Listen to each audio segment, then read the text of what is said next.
Salut, si tu es issu d'un quartier, cette vidéo s'adresse à toi en particulier. J'ai envie de discuter avec toi aujourd'hui sur le sujet qui est relatif au quartier, car franchement là ça commence à être lourd et pesant d'entendre toujours les mêmes discours qui consistent à dire que quand on est issu d'un quartier, on est moins bon, on n'a pas les mêmes chances de réussite que les autres, qu'on a finalement un avenir qui est déjà tracé et qui en général est pessimiste. Et bien au contraire, j'ai envie de te dire que le fait que tu sois issu d'un quartier est une force vraiment qu'il faut que tu intériorises et que tu intègres, car tu développes énormément de potentiel et de qualité que personne ne développe ailleurs en France ou partout dans le monde. Voilà, tu subis constamment des formes d'injustice, tu subis la discrimination, tu n'as pas forcément les mêmes chances de réussite à l'école que les autres. Voilà, c'est ce qu'on te rappelle au quotidien, c'est ce qu'on veut te faire croire au quotidien.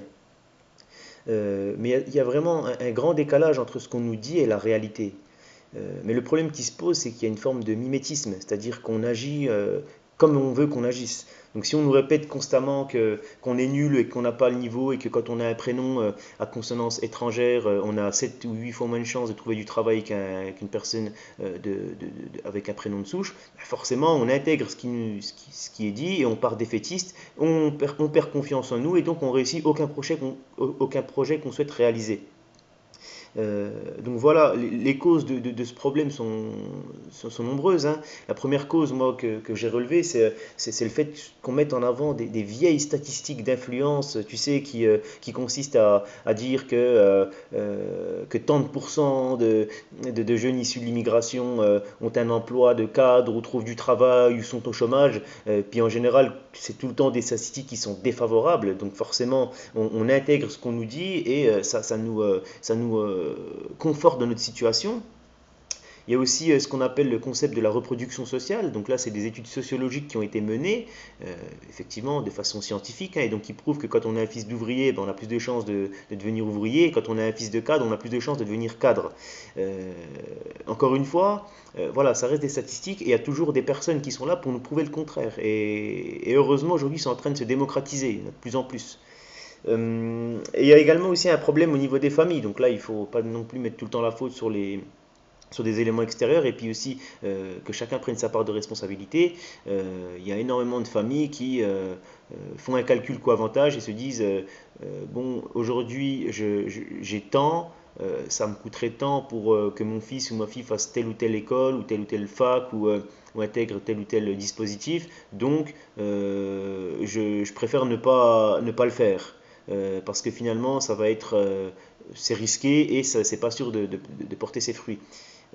Donc là, finalement, ça c'est notre problème à nous, donc on a tendance à vouloir toujours rester dans notre petite zone de confort, essayer de minimiser les risques pour essayer d'avoir un résultat sûr. Donc effectivement, oui, si on fait ça, on aura un travail qui correspond à ce que notre papa, notre maman ont fait, mais il n'y a pas d'évolution.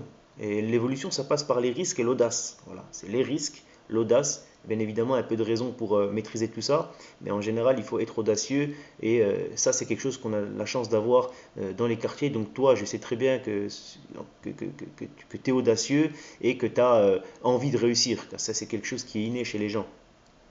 Et donc la conséquence directe de ce constat, c'est que finalement, ces statistiques qui sont négatives et qui montrent que finalement on a moins de possibilités de réussite que les autres, vont se concrétiser par des faits réels.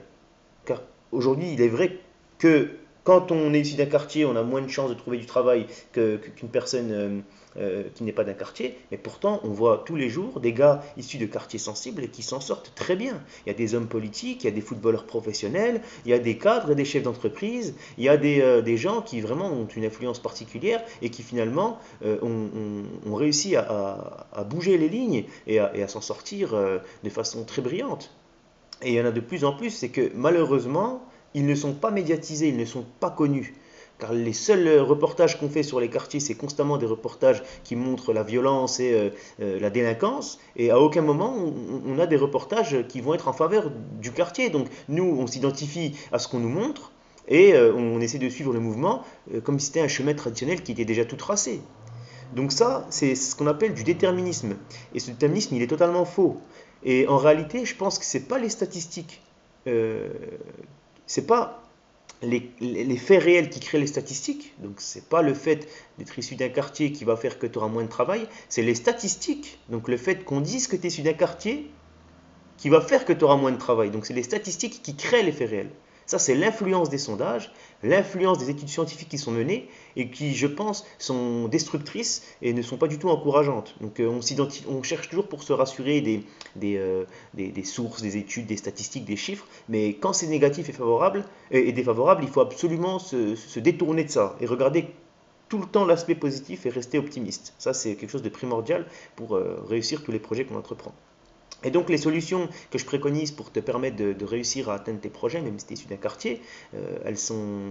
Il y en a plusieurs, mais moi je vais insister sur des solutions radicales et puis qui vraiment portent leurs fruits. La première, c'est que d'une part, tu gardes tout le temps confiance et que tu es conscience que du fait d'être issu d'un quartier est une force qui te permet d'être meilleur que d'autres finalement, parce que tu connais la débrouille, tu connais les galères, tu connais finalement le terrain, tu connais les dangers de la rue et tu sais parler en général. C'est ce que je constate tout le temps, c'est que les gens issus de quartier ont tout le temps vraiment une éloquence particulière, on la tchatche, etc., comme on dit. Et ça, c'est quelque chose qui est très, très, très vendeur sur le marché du travail. Et aujourd'hui, c'est ce qu'on demande dans la vie de tous les jours, c'est de savoir parler, de savoir s'exprimer, de savoir vendre quand on est dans le commerce. Et donc ça, c'est la première solution. La deuxième solution que je préconise, c'est finalement de s'entourer de personnes influentes, c'est-à-dire des gens qui ont la même origine que toi, qui sont ici la même origine sociale que toi, qui ont la même origine sociale que toi, et qui ont réussi à atteindre l'objectif que tu voulais atteindre. Donc là, ce qu'il faut faire, c'est les consulter. Et aujourd'hui, heureusement, on a la chance d'avoir l'outil informatique, d'avoir les mails, de pouvoir se déplacer rapidement. Il faut absolument être audacieux et aller les rencontrer, les voir, discuter avec eux, essayer de les fréquenter assez régulièrement si les possibilités s'offrent, parce qu'en général c'est des gens qui sont très occupés, mais c'est vraiment rester fréquenter ce type de personnes-là, parce que ces personnes-là sont optimistes et qui réussissent, déteignent après sur nous et créent des ondes positives qui sont vraiment très favorables à la réussite. Et enfin, ce qui est préconisé, et puis là on ne peut pas finalement négocier cet aspect-là, c'est de travailler dur mais avec une méthode. C'est-à-dire que si tu envisages de faire quelque chose, fixe-toi l'objectif et essaye de le faire petit à petit avec une méthode bien précise. Donc là je reviendrai dans une prochaine vidéo, donc j'essaierai d'apporter une méthode de travail qui permet de finalement rester rigoureux, consciencieux et patient pendant un nombre de temps.